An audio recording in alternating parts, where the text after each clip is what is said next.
வணக்கம். இந்தியாவில் ஒரு அரசியல் மாற்றம் ஏற்பட்டுக் கொண்டிருக்கிறதா? அல்ல இந்தியாவில் ரீஜனல் பார்ட்டிகளை நெருக்கக்கூடிய ஒரு திட்டத்தை திணித்து விட்டார்களா என்கிற இந்த கேள்வி. 5 மாநில தேர்தலிலிருந்து வெளிவந்த அந்த ரிசல்ட் இந்த கேள்வியை எழுப்பக்கூறி. தமிழ்நாட்டில் நடந்த ஆட்சி ட்விஸ்ட். வெஸ்ட் பெங்காலில் நடந்த இன்னொரு ஆட்சி ட்விஸ்ட். 15 ஆண்டுகளா மம்தா பானர்ஜி அவருக்கு எதிராக இருந்த அந்த கோபமா, ஆன்டி இன்கம்பன்சியா அல்ல தேர்தல் ஆணையம் இந்த சதியை திணித்திருக்கிறார். தமிழ்நாட்டுடைய டிஎம்கேவின் தோல்வியை நீங்க எப்படி பார்க்கிறீர்கள்? தமிழ்நாட்டு மக்கள் விஜய் அவர்கள் கொடுத்த அந்த மேண்டேட்டை பற்றி நீங்க எப்படி பார்க்கிறீர்கள்? இந்த 2 விஷயத்தையுமே மிக ஆழமாக நான் உங்களுக்கு எடுத்து காட்டப் போகிறேன். இதை தாண்டி முதல் முறையாக லெஃப்ட் கட்சிகள் இல்லாத ஒரு இந்தியாவாக மாறிவிட்டது.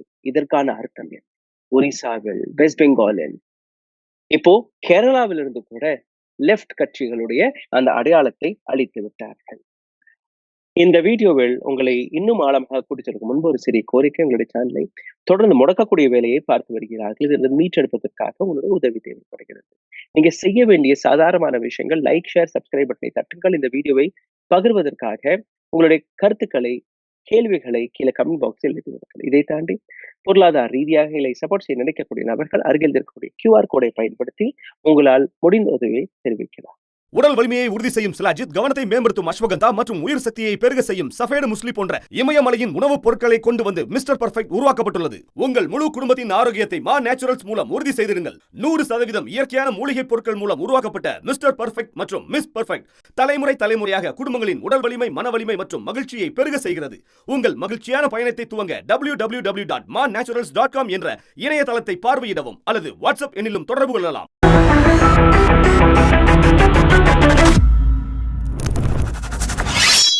டிவிகே மற்றும் மம்தா பானர்ஜியை பற்றி மிக ஆழமான ஒரு ரிசர்ச்சுடன் உங்களுக்கு முன்பு நான் வந்திருக்கிறேன். 2011ஆம் ஆண்டு மம்தா பானர்ஜி செங்கூர், நந்திகிராமில் இருந்து கிளம்பி எப்படி லெஃப்ட் கவர்மெண்டை வீழ்த்தி தன்னுடைய ஆட்சி பிடித்தார்.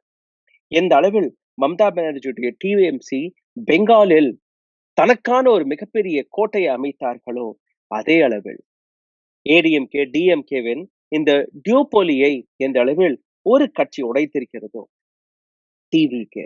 அதற்கான அர்த்தம் என்ன? வெஸ்ட் பெங்காலாக இருக்கட்டும் அல்ல 2 ஆண்டுகளுக்கு முன்பு வந்த விஜயன் கட்சி டிவிகே. இந்த 2 விஷயத்தையும் நீங்க பார்த்தீர்கள், உங்களுக்கு புரிய வரும். மக்கள் மாற்றத்தை நோக்கி ஒவ்வொரு முறையும் ஒரு புதிய புதிய எக்ஸ்பெரிமெண்ட்களை உங்களுக்கு முன்பு வைக்கிறார்கள். ஆம் ஆத்மி கட்சி இதே போன்றுதான் ஒரு காலகட்டத்தில் உருவானது. அதைவிட பெரிய மாற்றத்தை டிவிகேயின் இந்த புதிய அரசியல் மாற்றமாக இன்னைக்கு எக்ஸ்பர்ட்ஸ்கள் பார்த்து வருகிறார்கள். எந்த அளவில் காங்கிரஸுடைய ஹியூமிலியேஷன் அசம்பிள் நடந்தது. ஹேமந்த் பிஸ்வ சர்மா மீண்டும் ஒரு முறை பிஜேபியை எப்படி கொண்டு வந்தார் என்கிற இந்த விஷயத்தை நீங்க பார்க்க வேண்டும். புதுச்சேரியை நீங்க மறந்து விடுங்கள். புதுச்சேரியை காங்கிரஸை வைத்து எந்த விதமான நம்பிக்கையும் யாருக்குமே கிடையாது. காங்கிரஸ் அங்க பெரிய அளவில் தன்னுடைய இன்ட்ரெஸ்டையும் காட்டவில்லை. ஆனால் கேரளாவில் 10 ஆண்டுகள் லெஃப்ட் பார்ட்டிகளுக்கு கேரளாவில் இருக்கக்கூடிய மக்கள் அந்த மேண்டேட்டை கொடுத்தார்கள். ஆட்டோமேட்டிக்காகவே காங்கிரஸ் கையில் இந்த மாற்றம் வந்திருக்கிறது. அதனால் காங்கிரஸுக்கு பெரிய உங்களால் இதெல்லாம் செய்தார்கள், அதெல்லாம் செய்தார்கள் என்று எதுவுமே கூற முடியும். 50 ஆண்டுகளில் முதல் முறையாக எந்த லெஃப்ட் அரசாங்கமும் இல்லாத ஒரு இந்தியாவை இன்னைக்கு நீங்க பார்த்து வருகிறீர்கள். 50 ஆண்டுகள் சிந்தித்து பாருங்கள். எஸ்ஐஆர் இந்த ஒட்டுமொத்த மாற்றத்திற்கான காரணமா? ஆமாம், எஸ்ஐஆர் ஒரு காரணம். ஆனால் இந்த தோல்விக்கான வெற்றிக்கான காரணம் வெறும் எஸ்ஐஆர் மட்டுமல்ல, பல்வேறு ஈக்குவேஷன்கள் இருக்கு. இந்த மேப்பை ஒரு முறை பார்த்து விடுங்கள். இந்த மேப் இவிஎம்ஐ அல்ல எஸ்ஐஆரை அல்ல அதையும் தாண்டி மக்களுடைய மேண்டேட்டை எடுத்து காட்டுகிறதா? இன்னைக்கு தருணத்தில் 22 மாநிலங்களில் பிஜேபியின் சாசனம் இருக்கு. 2024ஆம் ஆண்டு கூட இந்த அளவில் அவர்களுடைய பீடி கிடையாது. இன்னைக்கு என்டிஏ பிஜேபியின் சாசனம் 22 மாநிலங்களில் இருக்கிறது. அப்போ ஆப்போசிஷன் என்ன? எந்த விதமான ஐடியாலஜியும் இல்லாத ஒரு ஆப்போசிஷனை இன்னைக்கு நாம் பார்த்திருக்கிறோம். இந்தியா கூட்டணி என்று கூறினார்கள். பல்வேறு எதிர்கட்சிகள் பிஜேபிக்கு எதிராக ஒன்று திரண்டார். மக்கள் அவர்களை நம்பி 2024ஆம் ஆண்டு தன்னுடைய மேண்டேட்டியம் கொடுத்தார்கள். அவர்களுக்கு கிடைத்த ஒரு கடைசி ஆப்பர்ச்சுனிட்டி. ஆனால் அந்த ஆப்பர்ச்சுனிட்டி என்ன செய்தார்கள்? அப்கி பார் 400 பார் என்று எந்த பிஜேபி கூவி வந்ததோ, இந்த முறை நாங்க வந்தோம் என்றால் கான்ஸ்டிடியூஷனை மாற்றி விடுவோம். அப்போதான் இந்த இந்தியா அலையன்ஸ் வெளிவந்தது. இந்தியா பிளாக்கிற்கு கிடைத்தது 234. என்டிஏவிற்கு கிடைத்தது 293. அப்போ நெக் டு நெக் காம்படிஷன்ல இருந்தார்கள். மக்கள் உங்கள் மீது நம்பிக்கை வைத்தார்கள். ஆனால் என்ன ஆனது? இந்த லோக்சபா எலெக்ஷனுக்கு பின்பு இந்தியா அலையன்ஸோடைய எந்த மீட்டிங்கை பார்த்தீர்கள்? எந்த கிரவுண்ட் ரியாலிட்டி செக்கை நீங்க பார்த்தீர்கள்? எந்த ஐடியாலஜி நீங்க பார்த்தீர்கள்? எதுவுமே கிடையாது. அதற்கு அடுத்து என்ன நடந்தது? ரீஜனல் பார்ட்டிகளை ஒவ்வொன்றாக தட்டக்கூடிய வேலையை பிஜேபி பார்க்க தொடங்கியது. முதலில் சிவசேனா, உத்தவ் தாக்கரே, அரவிந்த் கெஜ்ரிவால், இப்போ கே ஸ்டாலின் மற்றும் மம்தா பானர்ஜி. அப்போ ஒவ்வொரு ரீஜனல் பவரையுமே எந்த அளவில் ஒவ்வொன்றாக தட்டி கொண்டிருக்கிறார்கள். அதற்கான காரணம் என்ன? எஸ்ஐஆர் தேர்தல் ஆணையமா? கிடையாது. இந்தியா அலையன்ஸ், அதாவது எதிர்கட்சிகளுடைய வீக்னஸை பிஜேபி பயன்படுத்தி வருகிறது. இந்த மேப்பை பாருங்க. உங்களுடைய டிவி ஸ்கிரீனில் அசாம், கேரளா, புதுச்சேரி, தமிழ்நாடு, வெஸ்ட் பெங்கால், இந்த 5 மாநிலங்களுக்கான தேர்தல் ரிசல்ட்டை நீங்க பார்த்து வருகிறீர்கள். தமிழ்நாட்டை எடுத்துக்கொள்ளுங்க. மொத்த சீட்டு 234, மெஜாரிட்டி மார்க் 118.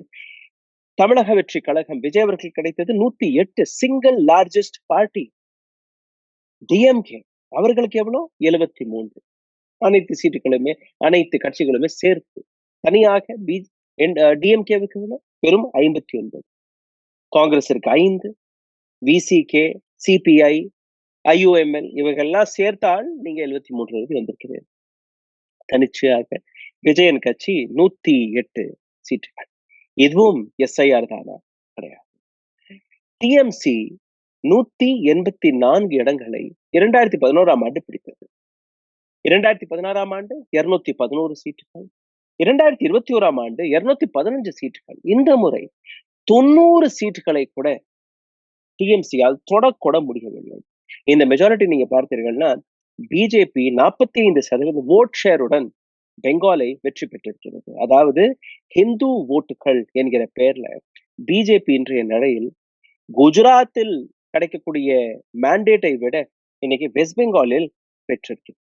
மம்தா பானர்ஜி தன்னுடைய சொந்த தொகுதியான பவானிபூர் அவருக்கு ஒரு நைட்மேராக தான் மாறியது. ஒரு கெட்ட கனவாக நீங்க பார்க்கிறீர்கள்.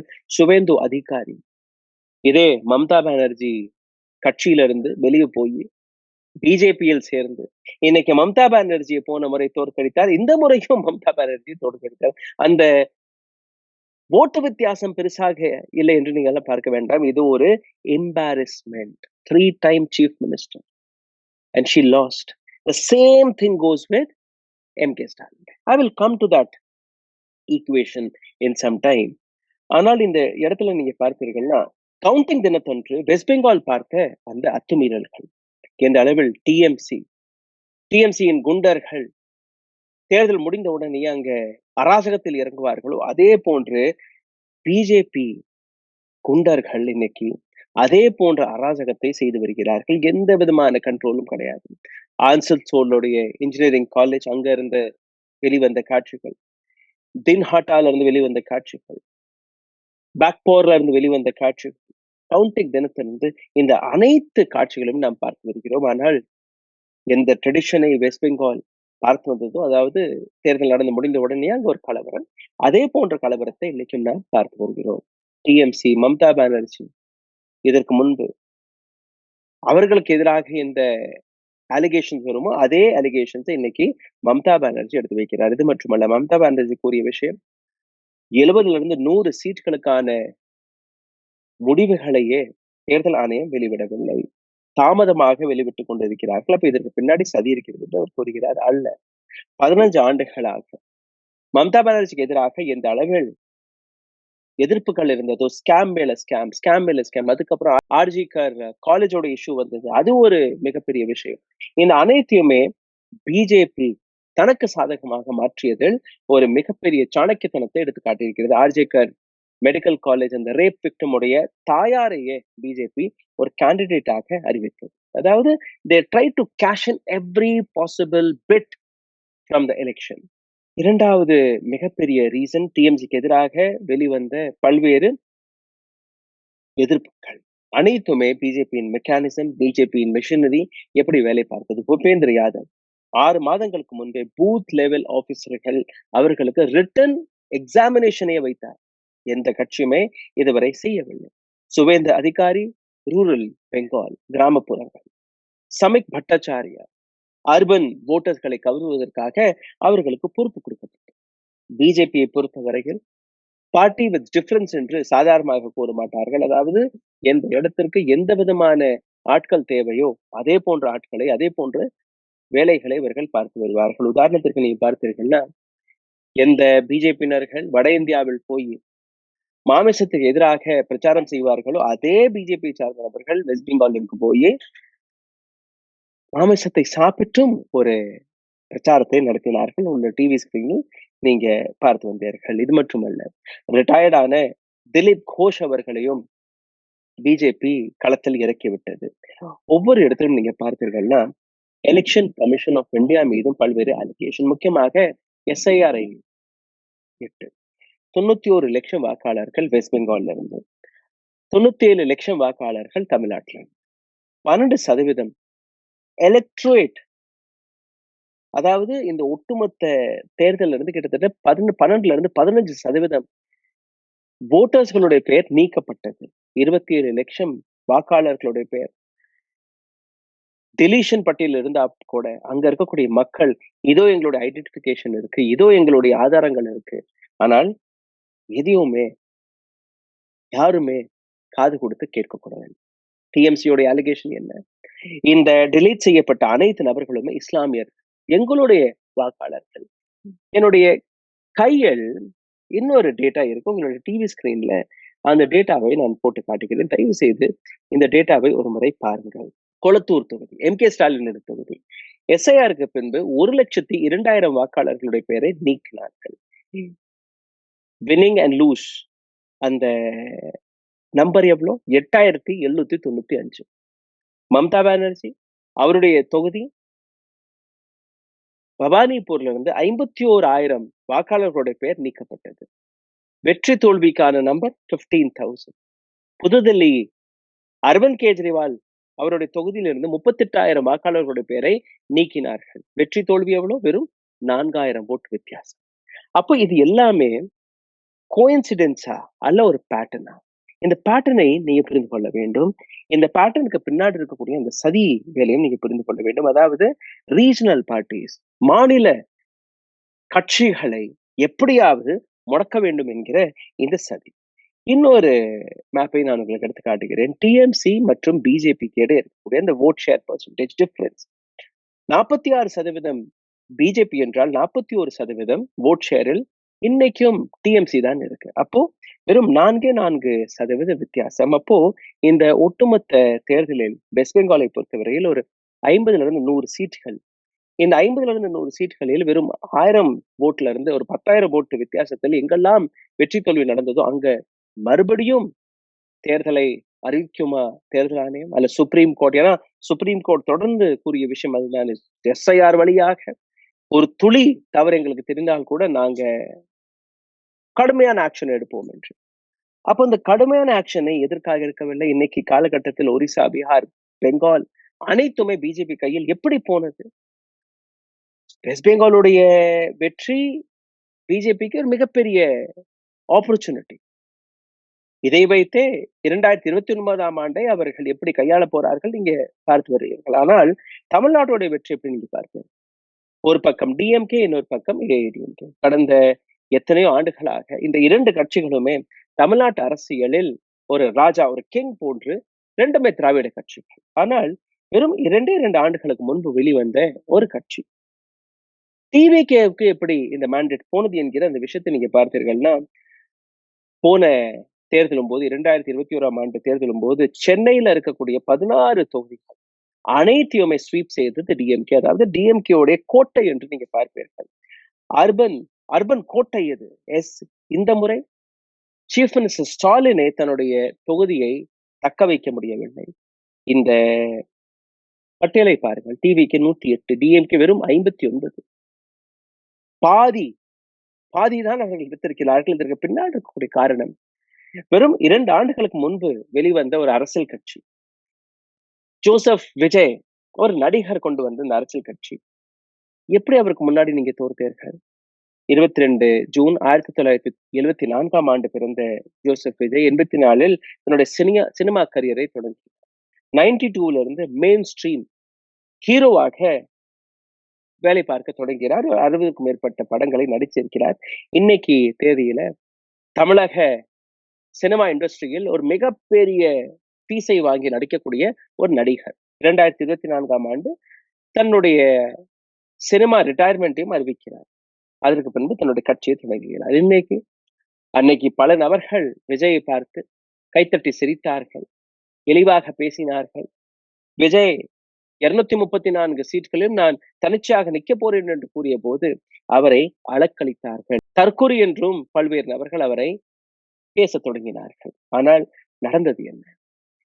டிஎம்கே தன்னுடைய ஸ்ட்ராங் ஹோல்டை கூட எப்படி இழந்தது என்று நீங்க பார்த்தீர்கள்னா, ஸ்டாலின் அவர்கள் தன்னுடைய மகனை உதயநிதி ஸ்டாலினை டெபுட்டி சீஃப் மினிஸ்டராக பதவியேற்க வைத்தது. அதாவது தன்னுடைய ஐடியாலஜியிலிருந்தே மாறி போனது டிஎம்கே. திராவிடியன் பாலிடிக்ஸ் என்று கூறுகிறார்கள். இதே திராவிடியன் பாலிடிக்ஸ் ஆன்டி டைனசிட்டி சென்டிமெண்டில் இருந்து வெளிவந்த ஒரு கட்சி. குடும்ப அரசியல் இருக்கக்கூடாது என்று பெரியார், அண்ணாதுரை இவர்களை பற்றி நீங்க பாருங்கள். அவர்களுடைய ஐடியா என்ன? ஒரு குடும்பத்தின் கையில் கட்சி போய் சிக்க வேண்டுமா என்ற கிடையாது. அவர்களுடைய ஐடியா எந்த திராவிடியன் மாடலாக இருந்ததோ, எந்த திராவிடியன் பாலிடிக்ஸை இருந்ததோ அதிலிருந்து மாறி ஒரு குடும்பத்தின் கையில் சிக்கியது. டிவிகே வெளிவந்து டிவிகே ஏதோ ஜீனியஸான பொலிட்டிஷியன், ரொம்ப பெரிய ப்ராமிசஸ் எல்லாம் கூறுனதெல்லாம் நான் எடுத்து காட்டல. டிவிகே வெளிவந்த உடனேயே டிஎம்கே உடைய ஒரு ஆப்ஷனாக அவர்கள் பார்த்தார்.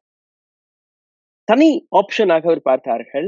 85.1% வாக்குப்பதிவு நடந்த போது இது ஒரு மாற்றத்திற்கான பதவி என்று பல்வேறு நபர்கள் எடுத்து காட்டிய பின்பு கூட டிஎம்கே ஒரு துளி கூட கவலைப்படவில்லை. விஜய் 234 சீட்டுகளே தன்னுடைய வேட்பாளர்களை நிறுத்தி இன்னைக்கு 108 இடங்களை பிடித்திருக்கிறார். மீடியா அவரை எடுத்துக்காட்டவில்லை. இந்துஸ்தான் டைம்ஸ் இன்னைக்கு ஒரு செய்தியை வெளியிட்டிருக்கிறார்கள். காங்கிரஸ் ஏற்கனவே டிஎம்கேவுடன் அந்த கூட்டணியை கலைத்துவிட்டு விஜயுடன் பேச்சுவார்த்தையில் இருந்ததாக. ஏற்கனவே காங்கிரஸிற்கும் டிஎம்கேவிற்கும் ஒரு பேச்சுவார்த்தை நடந்து கொண்டுதான் இருந்தது. ஆனால் Congress they never wanted to play unsafe. Challenge எடுக்க தைரியம் இல்லாத ஒரு அரசியல் கட்சி. விஜயுடன் போனால் என்ன நடக்கும்? விஜய் 75 சீட்டுகளுக்கான ஆஃபரையும் கொடுத்திருந்திருக்கிறார். வாங்க சேர்ந்து தமிழ்நாட்டில் போட்டியிடுவோம் என்று. ஆனால் காங்கிரஸ் அதே பயத்தோடைய ரிசல்ட் தான் இன்னைக்கு. காங்கிரஸ் 5 எம்எல்ஏக்கள் இருந்தால் கூட அவர்களுக்கு வேற வழி இல்லை. விஜய்க்கு ஆதரவு கொடுத்துதான் ஆகணும். அதை கொடுக்கிறார்கள். இன்னொரு பக்கத்தில் நீங்க பார்த்தீர்கள்னா, விஜயுடைய இந்த கட்டமைப்பு இன்னைக்கு நேற்று நடந்தது கிடையாது. 15 ஆண்டுகளாக கொஞ்சம் கொஞ்சமாக விஜயுடைய கட்டமைப்பு வளர்ந்து கொண்டுதான் இருந்தது. 85,000 fan clubs, 85,000 fan clubs all across Tamil Nadu. Grass ரூட்ல இருந்து அந்த ஃபேன் கிளப்களை அப்படியே சிவிக் ஒர்க்காக மாற்றியார். ஃபேன் கிளப் ஆக்டிவிட்டிஸ் என்ன? Blood donation, flood relief, local body எலெக்ஷன்ஸ்கள்ல நடக்கக்கூடிய பல்வேறு விஷயங்கள், இது எல்லாமே கொஞ்சம் கொஞ்சமாக விஜய் பார்த்து வந்தார். அதாவது பல்வேறு நபர்களுக்கு இது ஒரு ஃபேன் கிளப் தானே என்று இருக்கும். ஆனால் விஜயோடைய நோக்கம் வேறு. டிஎம்கேவை இன்னைக்கு 2வது இடத்துல, நேற்று காலையெல்லாம் பார்த்தீங்கன்னா 3வது இடத்துல டிஎம்கே இருந்தது. ஏதோ தப்பித்தவறி தத்தளித்து 2வது இடத்தை பிடித்திருக்கிறது.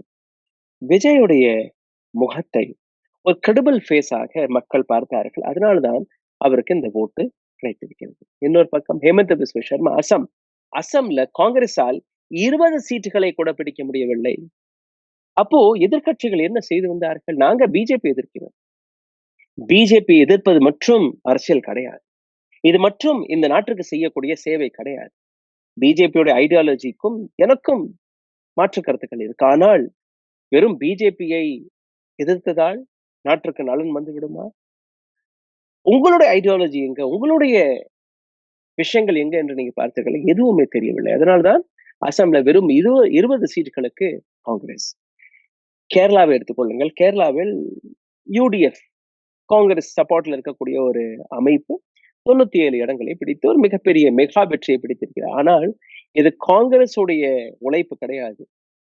கேரளாவை பொறுத்தவரையில் இந்த கட்சிக்கு 5 வருடம் என்றால் அடுத்த கட்சிக்கு 5 வருடம். 5 வருஷத்துல மட்டும் ஷிஃப்ட் ஆயிட்டே இருக்கும். இந்த ஷிஃப்ட் ஆகக்கூடிய காரணத்தினாலதான் இந்த முறை காங்கிரஸிற்கு இந்த மேண்டேட் கிடைத்திருக்கிறது. அவர்கள் எந்த விதமான உழைப்பையும் எடுத்து வைக்கவில்லை. மறுபடியும் இந்த மேப்பை பாருங்கள். ஒட்டுமொத்த இந்தியாவில டெல்லி, ராஜஸ்தான், குஜராத், மத்திய பிரதேஷ், மகாராஷ்டிரா, கோவா, ஆந்திர பிரதேஷ், சத்தீஸ்கர், ஒடிசா, வெஸ்ட் பெங்கால், திரிபுரா, அசாம், மணிப்பூர், நாகாலாந்து, அருணாச்சல் பிரதேஷ், மேகாலயா, சிக்கிம், பீகார், யூபி, உத்தராகண்ட் அனைத்து இடங்களுமே பிஜேபி தான் இருக்கிறது. அப்போ ஒரு சில மாநிலங்களில் மட்டும்தான் இன்னைக்கு எதிர்க்கட்சிகளே இருக்கு. அந்த எதிர்க்கட்சிகளும் இன்னும் எத்தனை நாட்களுக்கு நிலைக்கும் என்று எனக்கு தெரியவில்லை. புதுச்சேரி உட்பட இன்னைக்கு பிஜேபி ஆளக்கூடிய மாநிலமாக இருக்கிறது. அப்போ பிஜேபியுடைய இந்த வெற்றிக்கான காரணம் என்ன? அதை நாம் புரிந்து கொள்ள டிஎம்சி ஒரு பொட்டன்ஷியலான அரசியல் கட்சியாக தன்னை எடுத்து வைத்ததா? டிஎம்கே இன்னைக்கு 2வது இடத்தில் தள்ளப்பட்டதற்கான காரணம் என்ன? காங்கிரஸ் அசம்ல தத்தளித்ததற்கான காரணம் என்ன?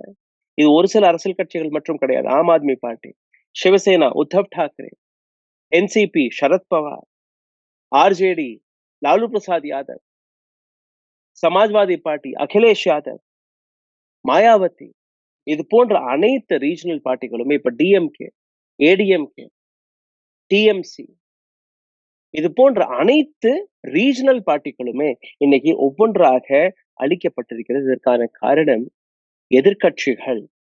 இந்தியா பிளாக் என்று யார் வந்தார்களோ அந்த எதிர்க்கட்சிகளுடைய ஈகோ. நாங்கள் தான் பெருசு, பிக் பிரதர் ஆட்டிடியூட். எல்லாருமே எங்களுக்கு அடங்கி வாழ வேண்டும். 2024ஆம் ஆண்டு எந்த மேண்டேட்டையும் எந்த நம்பிக்கையை மக்கள் உங்களுக்கு எடுத்து காட்டினாரோ அந்த மக்கள் நம்பிக்கையை நீங்க கைவிட்டதுதான் இன்னைக்கு தமிழ்நாட்டில் டிவிக்கு, வெஸ்ட் பெங்காலில் பிஜேபி என்கிற இந்த மேண்டேட். இதுல எஸ்ஐஆரை மட்டும் நீங்க குறை சொல்ல முடியாது. அங்க பல தவறுகள் நடந்திருக்கிறது. மக்களுடைய ஓட்டுரிமை பறித்திருக்கிறார்கள். அதற்கான விளக்கத்தை அவர்கள் கொடுத்தே தீர வேண்டும். ஆனால் எதிர்க்கட்சிகளாக நீங்க என்ன செய்தீர்கள்? 2024ஆம் ஆண்டு எதற்காக நீங்க ஒன்று கூடினீர்களோ அதை நீங்க என்ன செய்தீர்கள்? அமித்ஷாவை பாருங்க.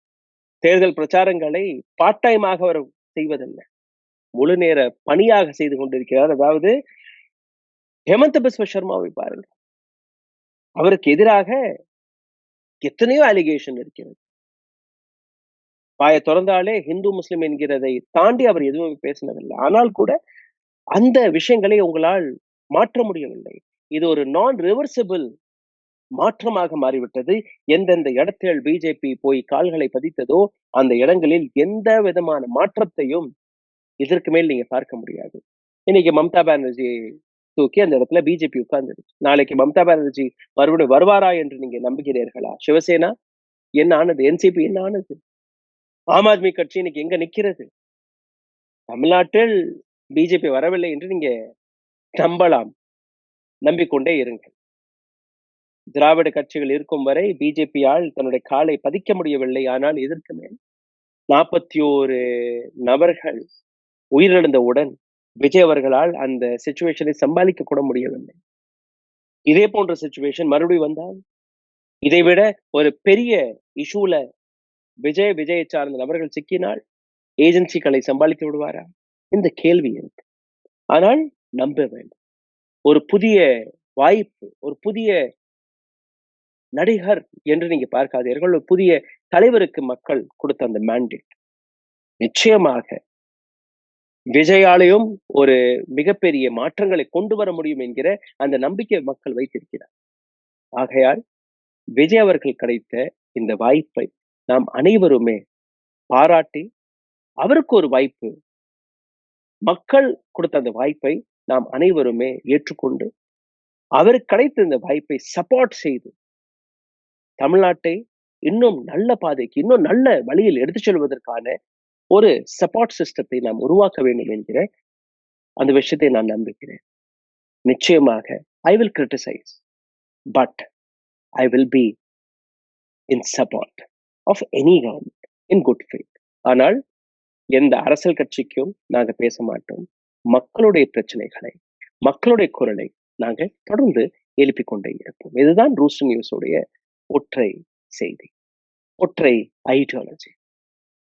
எதிர்கட்சிகளுடைய ஐடியாலஜி என்னைக்கு வரை இது ஒன்று கூடவில்லையோ, எதிர்கட்சிகள் தன்னுடைய ஐடியாலஜியை என்னைக்கு வரை தெளிவு செய்யவில்லையோ, அன்னைக்கு வரை பிஜேபியை யாராலையுமே உடைக்க முடியாது. மீதம் இருக்கக்கூடிய ஒரு சில ரீஜனல் பொலிட்டிக்கல் பார்ட்டியையும் நீங்க இதற்கு மேல் இழக்க போறீர்கள். இதற்கு மேல் 2029 ஆண்டை மறந்து விடுங்கள். மக்களிடம் போய் ஓட்டு கேட்பதை மறந்து விடுங்கள். ஏன்னா நீங்க தகுதியற்றவர்கள். ஒரு சரியான ஆப்போசிஷனை இதுவரை உருவாக்க தெரியாத நபர்கள் கையில் இந்த நாட்டை எங்களால் கொடுக்க முடியாது. நன்றி, வணக்கம். ஊடகம் கார்ப்பரேட் அரசியல்வாதிகளின் கைப்பாவையாக, அடிமைகளாக இருந்தது போதும். இனி சாட்டை எடுத்து சுழற்றும் நேரம் வந்துவிட்டது. ஊடகம் பொதுமக்களாகிய உங்களுக்காக, உங்களாலேயே இயக்கப்பட வேண்டும். ஊடக சுதந்திரத்திற்காக உங்களின் பங்களிப்பை இன்றே அளித்திடுங்கள்.